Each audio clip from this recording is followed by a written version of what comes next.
Hello guys, कैसे हो आप लोग। आज मैं आपको भारतीय अर्थव्यवस्था पढ़ाऊंगी जो बिहार में प्रीवियस क्वेश्चन है। और देखिए आप अच्छे से इन्हें, और क्वेश्चन के साथ साथ एक्सप्लेनेशन भी होगी, और जो आपके पेपर के लिए वेरी वेरी इंपॉर्टेंट क्वेश्चन होंगे। देखिए भारतीय अर्थव्यवस्था, आर्थिक नियोजन एवं राष्ट्रीय आय बजट, संघ सरकार के वित्त में नवीनतम विकास के बारे में निम्नलिखित कथनों पर विचार कीजिए। महामारी वित्तीय वर्ष 21 के दौरान संघ सरकार का राजकोषीय घाटा सकल घरेलू उत्पाद के 9.2% तक पहुंच गया था। तो अगला पॉइंट देखिए, वित्तीय वर्ष 22 में राजकोषीय घाटा कम होकर सकल घरेलू उत्पाद का 7.7% हो गया है।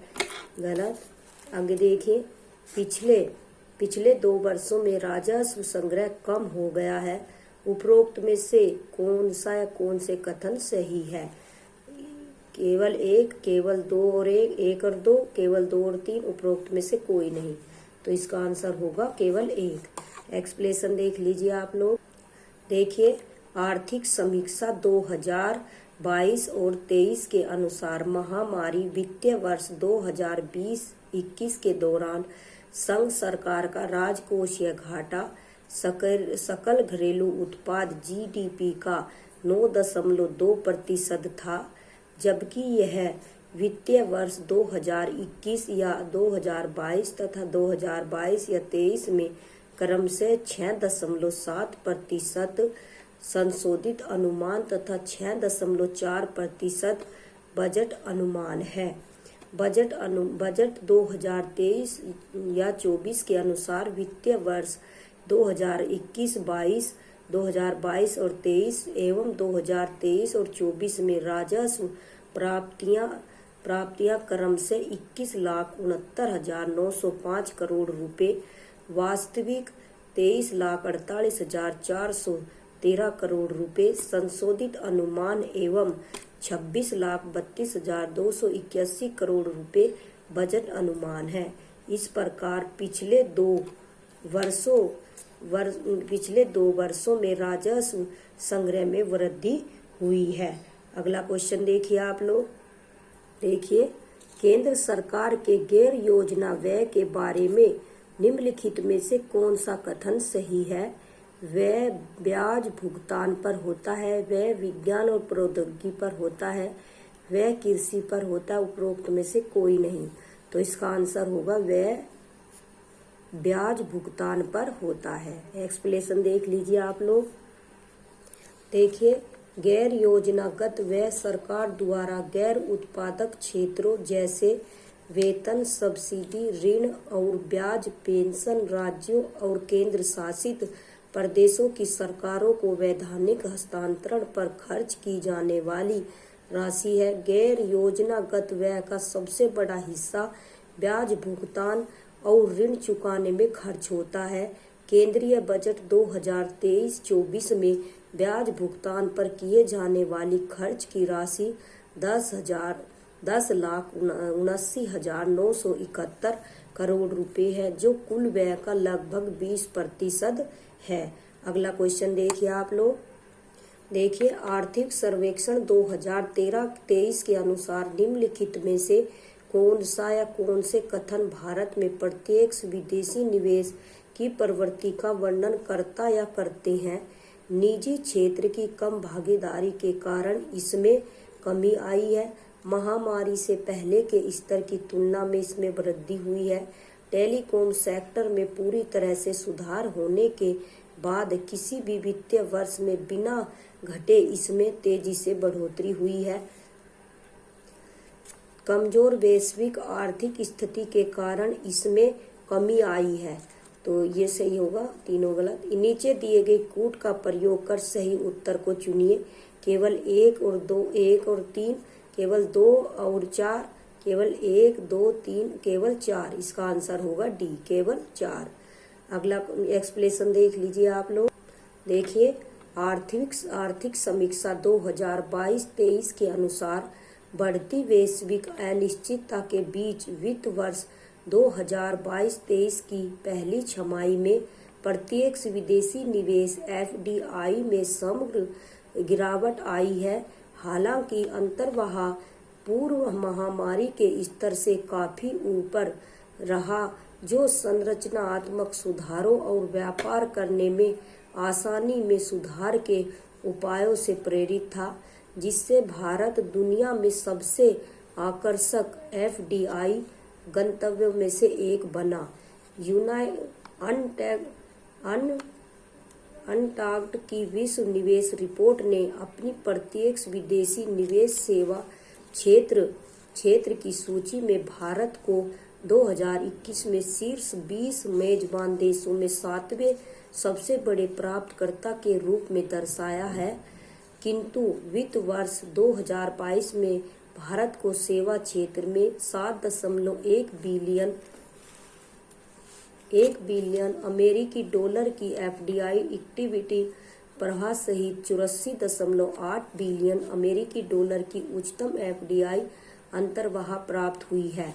प्रत्यक्ष विदेशी निवेश एफडीआई और विदेशी पोर्टफोलियो निवेश एफपीआई से मिलकर विदेशी निवेश पूंजीगत घाटे का सबसे बड़ा घटक है। वित्त वर्ष 2023 की पहली छमाही में निवेश एफडीआई प्रवाह 20 बिलियन अमेरिकी डॉलर था, जो कि वित्त वर्ष 2022 की इस अवधि के 20.3 बिलियन अमेरिकी डॉलर से कम है। अगला क्वेश्चन देखिए आप लोग। देखिए, रूस, यूक्रेन और संयुक्त राज्य अमेरिका फेडरल रिजर्व द्वारा आक्रामक मौद्रिक नीति को कड़ा करने के नतीजों ने वैश्विक वित्तीय बाजार में अस्थिरता को बढ़ा दिया, जिससे विदेशी पोर्टफोलियो निवेश का निवेश बहिर्वाह हुआ।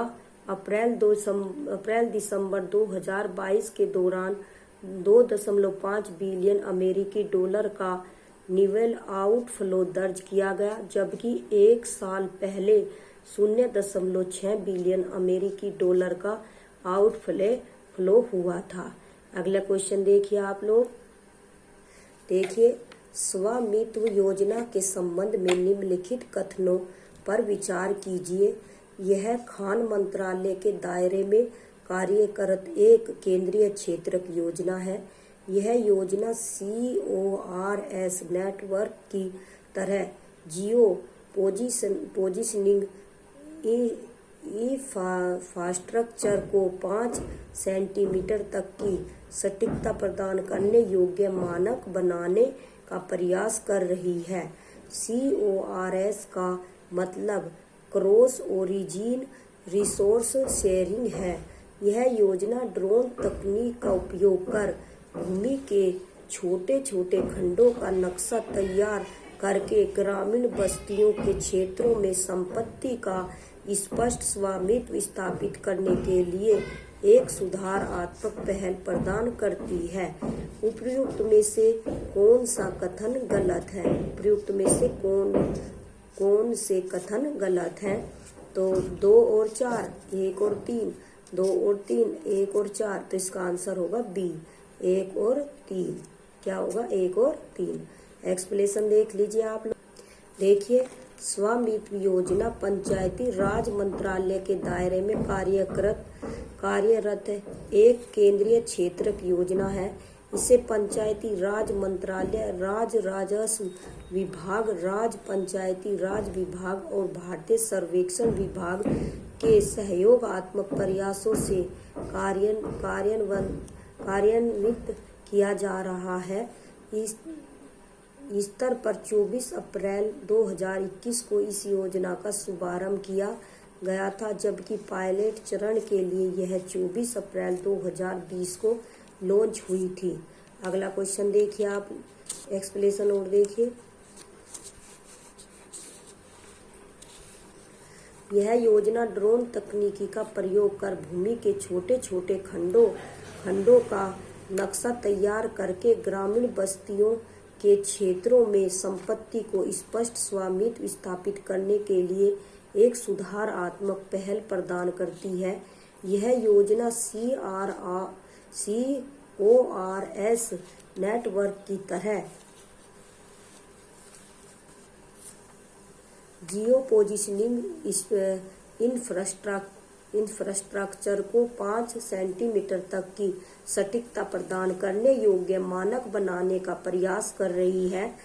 CORS का मतलब सतत संचालन संदर्भ स्टेशन नेटवर्क है। अगला क्वेश्चन देखिए आप लोग, अगला क्वेश्चन देखिए उत्पादन संबंध प्रोत्साहन PLI योजना के बारे में निम्नलिखित कथनों पर विचार कीजिए। यह योजना घरेलू विनिर्माण को बढ़ावा देने और मोबाइल फोन विनिर्माण तथा निर्दिष्ट इलेक्ट्रॉनिक घटकों में बड़े निवेश को आकर्षित करने के लिए उत्पादन से जुड़े प्रोत्साहन पेशकश करती है। इस योजना में आवेदकों की 2 श्रेणियां हैं, वैश्विक कंपनियां और घरेलू कंपनियां। यह योजना पात्र कंपनियों को 6 वर्षों की अवधि के लिए भारत में निर्मित और लक्ष्य श्रेणी में शामिल वस्तुओं की शुद्ध प्रवृत्तिशील बिक्री आधार वर्ष पर लगभग 8% का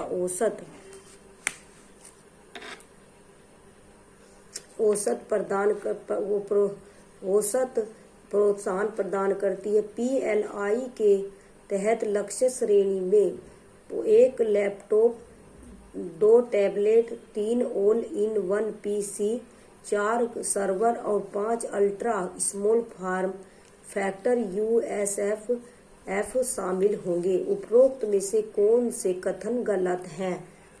तो इसका आंसर होगा 1 और 4, 2 और 4, 1 और 3, 2 और 3। तो इसका आंसर होगा D। एक्सप्लेनेशन देख लीजिए आप लोग। देखिए उत्पादन संबंध प्रोत्साहन PLI योजना घरेलू विनिर्माण को बढ़ावा देने और बड़े पैमाने पर इलेक्ट्रॉनिक्स विनिर्माण के लिए 1 अप्रैल 2020 को अधिसूचित की गई। यह योजना घरेलू इलेक्ट्रॉनिक विनिर्माण को बढ़ावा देने और बड़े निवेश को आकर्षित करने के लिए वित्तीय प्रोत्साहन प्रदान करती है। यह योजना पात्र कंपनियों को 5 वर्षों की अवधि के लिए विनिर्मित वस्तुओं की वृद्धिशील बिक्री आधार वर्ष 2019-20 पर 4% से 6% प्रोत्साहन प्रदान करती है। इसमें मोबाइल फोन और निर्दिष्ट इलेक्ट्रॉनिक घटक शामिल है। PLI के तहत 2 लक्ष्य खंड टारगेट सेगमेंट मोबाइल फोन और निर्दिष्ट इलेक्ट्रॉनिक घटक है। निर्दिष्ट इलेक्ट्रॉनिक घटक के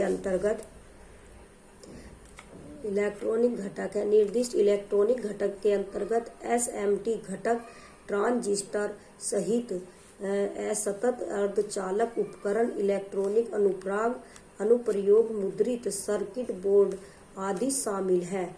अगला क्वेश्चन देखिए आप लोग। देखिए क्वेश्चन, भारत और 1929 में प्रारंभ हुई महामंदी के संदर्भ में निम्नलिखित में से कौन सा कथन सही है?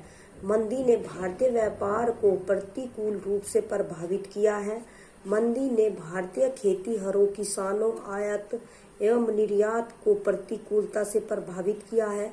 मंदी का भारत पर प्रभाव संकेत करता है कि 20वीं सदी के प्रारंभ में विश्व अर्थव्यवस्था कैसे एकीकृत हो गई थी।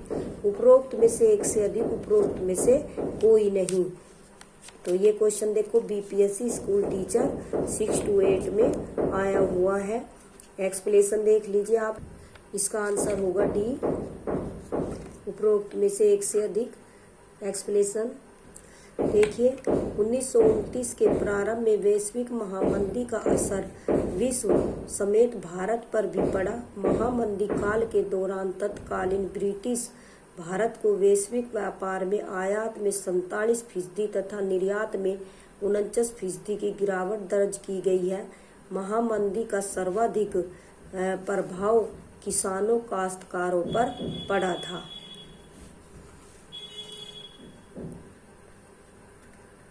अगला क्वेश्चन देखिए आप, क्लस्टर आधारित गांवों के विकास की योजना का नाम है Deendayal Upadhyay rurban mission, doctor Shyama Prasad Mukherjee rurban mission, Atal Bihari Vajpayee rurban mission, उपरोक्त में से एक से अधिक, उपरोक्त में से कोई नहीं। तो इसका आंसर होगा दीनदयाल उपाध्याय रूर्बन मिशन। नहीं सॉरी, इसका आंसर होगा doctor Shyama Prasad Mukherjee rurban mission, B. अगला क्वेश्चन एक्सप्लेनेशन देख लीजिए आप लोग। देखिए, क्लस्टर आधारित गांवों के विकास की योजना का नाम doctor Shyama Prasad Mukherjee rurban mission है। इस मिशन को सितंबर 2015 में प्रस्तावित किया गया था, जिसका उद्देश्य आर्थिक, सामाजिक और वास्तविक अवसंरचनात्मक सुविधाओं की व्यवस्था करके समस्त ग्रामीण क्षेत्रों का विकास करना है। इस मिशन के अंतर्गत 14 वांछित घटकों की सिफारिश की गई है। अगला क्वेश्चन देखिए आप लोग। देखिए, कृषि उद्योग एवं व्यापार एवं आधारभूत संरचना से संबंधित क्वेश्चन। सूची 1 को सूची 2 से सुमेलित कीजिए। सूची 1 में कपड़ा और सूची 2 में उत्पत्ति। तो लिनेन की उत्पत्ति किससे हुई? नारियल। लिनेन तो सन का पौधा। लिनेन क्या है? एक सन का पौधा। सॉरी, जटा क्या है? नारियल का पौधा। ठीक है। और मोहायर क्या है? अंगोरा बकरी। और डाउन क्या है? बत्तख और गीज के पंख। तो देखिए उसका लिनेन मतलब कि ए का 2। देखिए एक्सप्लेनेशन में देखिए, ए का 2, तो ए का 1, ए का 2, ए का 4, ए का 4। तो इसका आंसर होगा क्या? सी। क्या होगा? ए का 2। सन का पौधा है लिनेन। तो एक्सप्लेनेशन देख लीजिए आप लोग। देखिए, लिनेन सन का पौधा, जटा कायर नारियल का पौधा, मोहायर अंगोरा या बकरी, डाउन बत्तख और गीज के पंख। अगला क्वेश्चन देखिए आप लोग। देखिए, मुद्रा या बैंकिंग एवं कर प्रणाली केंद्र राज्य वित्तीय संबंध से संबंधित क्वेश्चन। निम्नलिखित में से कौन से कारक संभावित रूप से भारतीय अर्थव्यवस्था में मुद्रास्फीति जनित मंदी में योगदान कर सकते हैं? देखिए आप,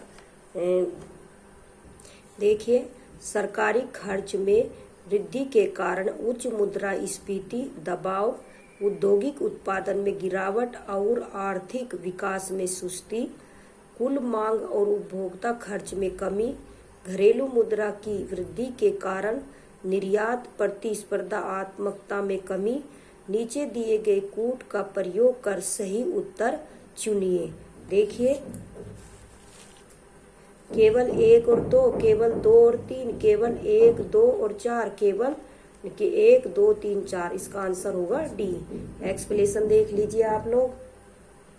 देखिए, मुद्रास्फीति जनित मंदी से तात्पर्य एक ऐसी स्थिति से है जिसमें कीमतों में एक साथ वृद्धि और आर्थिक विकास में ठहराव होता है।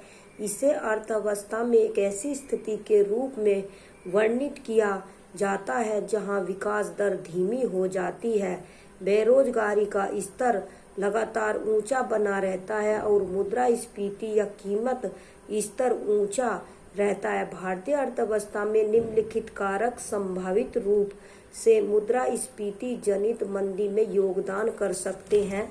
आमतौर पर कम विकास की स्थिति में केंद्रीय बैंक और सरकारें मांग पैदा करने के लिए उच्च सार्वजनिक व्यय और कम ब्याज दरों के माध्यम से अर्थव्यवस्था को प्रोत्साहित करने का प्रयास करती है, जिससे कीमतें बढ़ती हैं और मुद्रास्फीति का कारण बनती हैं।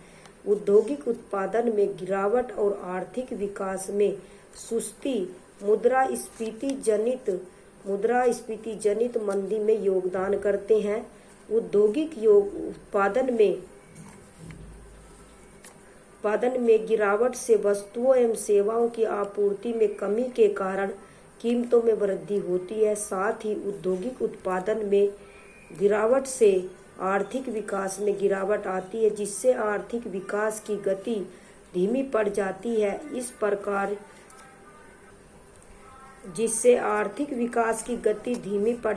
है। इस प्रकार यह स्थिति मुद्रास्फीति जनित मंदी में योगदान देती है। अगला क्वेश्चन देखिए आप लोग। देखिए, दिवाला और शोधन अक्षमता के संबंध में निम्नलिखित कथनों पर विचार कीजिए। शोधन अक्षमता से तात्पर्य उस वित्तीय स्थिति से है जिसमें कोई व्यक्ति या संस्था बकाया होने पर अपने ऋणों का भुगतान करने में असमर्थ होता है। दिवाला एक कानूनी प्रक्रिया को संदर्भित करता है जहां देनदार की संपत्ति लेनदारों के लाभ के लिए समाप्त या पुनर्गठित की जाती है। शोधन अक्षमता एक अवस्था है, जबकि दिवाला निष्कर्ष है। भारतीय दिवाला और शोधन अक्षमता बोर्ड RBI दिवाला और शोधन अक्षमता कार्यवाही की देख के लिए जिम्मेदार नियामक निकाय है। अगला क्वेश्चन देखिए, आगे देखिए आप लोग। इसका आंसर देखिए, ये होगा भारतीय दिवाला और शोधन अक्षमता बोर्ड IBBI दिवाला और शोधन अक्षमता कार्यवाही की देख रेख के लिए जिम्मेदार नियामक निकाय है। देखिए उपरोक्त में से कौन सा या कौन से कथन सही है? 1, 2, 3, 2, 3, 4, केवल 4। तो इसका आंसर होगा केवल 4। एक्सप्लेनेशन देख लीजिए आप लोग। देखिए, दिवाला से तात्पर्य उस वित्त से है जिसमें कोई व्यक्ति या संस्था बकाया होने पर अपने ऋणों का भुगतान करने में असमर्थ होता है। दिवालियापन एक कानूनी प्रक्रिया को संदर्भित करता है जहां देनदार की संपत्ति लेनदारों के लाभ के लिए समाप्त या पुनर्गठित की जाती है। दिवाला से तात्पर्य संकट की वित्तीय स्थिति से है जिसमें ऋण भुगतान व वित्तीय दायित्वों को पूरा करने के लिए नकदी की कमी होती है। दिवाला एक अवस्था है, जबकि दिवालियापन एक निष्कर्ष है। अगला क्वेश्चन देखिए आप लोग। देखिए, RBI के विदेशी मुद्रा भंडार FER में निम्नलिखित में से कौन से शामिल है? विदेशी मुद्रा परिसंपत्तियां, FCA, सोना, विशेष आहरण अधिकार FDR, आरक्षित किस्त स्थिति। नीचे दिए गए कूट का प्रयोग कर सही उत्तर चुनिए। तो देखिए, केवल 1 और 2, केवल 2 और 3, केवल 1, 2, 3, केवल उपरोक्त सभी। तो इसका आंसर होगा उपरोक्त सभी। एक्सप्लेनेशन देख लीजिए आप लोग। देखिए, RBI के विदेशी मुद्रा भंडार में विदेशी मुद्रा परिसंपत्तियां, सोना, विशेष आहरण अधिकार, आरक्षित किस्त और स्थिति IMF शामिल है। ये किसी देश की अंतर्राष्ट्रीय आर्थिक स्थिति का एक महत्वपूर्ण भाग है। अगला क्वेश्चन देखिए आप लोग।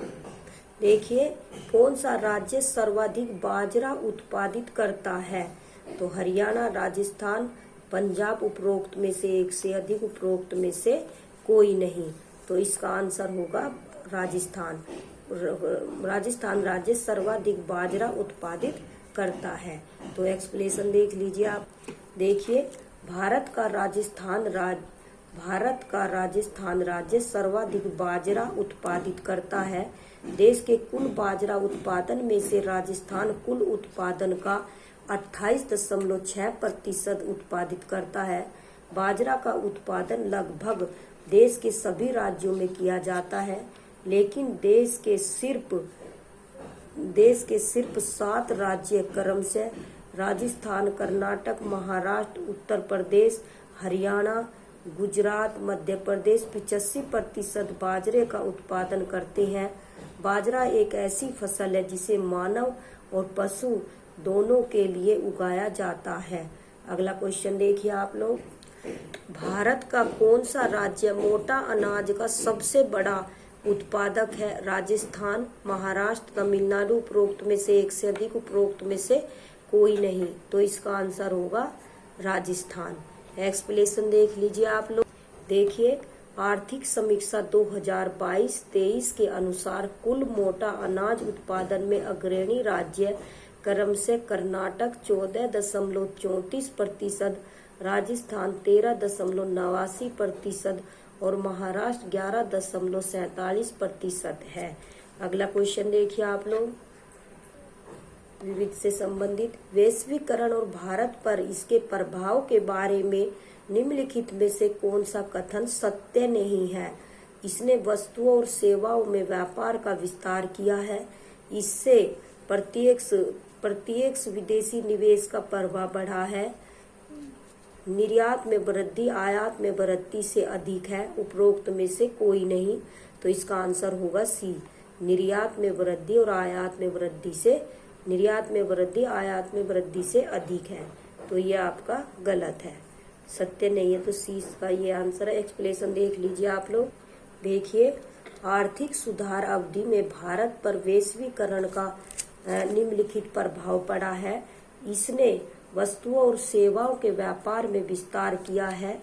कुल जीडीपी के अनुपात के रूप में वस्तु और सेवा व्यापार वर्ष 1990 के 17.2% से बढ़कर वर्ष 2000 में 30.6% तथा वर्ष 2021 में 46% एवं 2022 की पहली छमाही में 50% हो गया है। पिछले दशक के दौरान भारत में सकल प्रत्यक्ष विदेशी निवेश एफडीआई प्रवाह में स्पष्ट संरचनात्मक बदलाव आया है। भारत की सकल एफडीआई वित्त वर्ष 2005-14 के दौरान जीडीपी के 2.2% से बढ़कर वित्त वर्ष 2015 और 2022 में 2.6% हो गया है। वित्त वर्ष 2022 में 84.8 बिलियन अमेरिकी डॉलर का उच्चतम वार्षिक सकल एफडीआई प्रवाह दर्ज किया गया है। वर्ष 1990 या 91 में निर्यात में प्रतिशत वृद्धि दर जहां 9.2 थी, वहीं 2001 तथा 2018-19 में क्रम से 20.0% तथा 8.8% थी, जबकि इसी अवधि में आयात में प्रतिशत वृद्धि दर क्रम से है 13.5%, 0.5% एवं 10.4% रही है। इस प्रकार इन अवधियों में आयात एवं निर्यात की वृद्धि दर घटती बढ़ती रही है। वर्ष 2021 में जहां विश्व पण्य और सेवा निर्यात निष्पादन में भारत की हिस्सेदारी 2.2% रही, वही इसके आयात में भारत की हिस्सेदारी 2.7% रही है।